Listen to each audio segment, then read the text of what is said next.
திங்கக்கிழமையோட குட்டி விளாக் பார்க்கலாமா?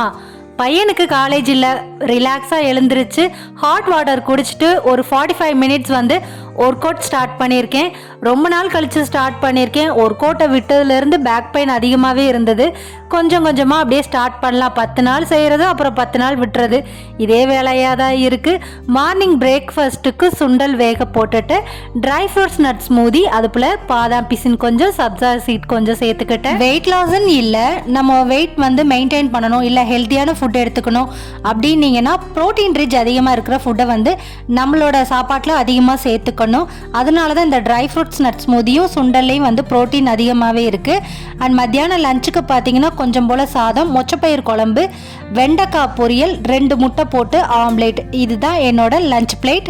டின்னருக்கு ஃப்ரூட்ஸ் மட்டும் எடுத்துக்கிட்டேன். காலை உணவாக வாரத்தில் 7 நாளில் ஒரு 2 நாள் மட்டும் இட்லி தோசை அந்த மாதிரி எடுத்துட்டு மீதி உள்ள 5 நாளுமே இந்த மாதிரி காலை உணவு சுண்டல், பச்சைப்பயிறு, இந்த மாதிரி பயறு வகைகளும் ட்ரை ஃப்ரூட்ஸ் நட் ஸ்மூதி எடுத்துக்கிட்டா பெஸ்ட் ரிசல்ட் கொடுக்கும். நெக்ஸ்ட் வீடியோவில் பார்க்கலாம். லைக் பண்ணி சப்ஸ்கிரைப் பண்ணி வச்சுக்கோங்க. பாய்.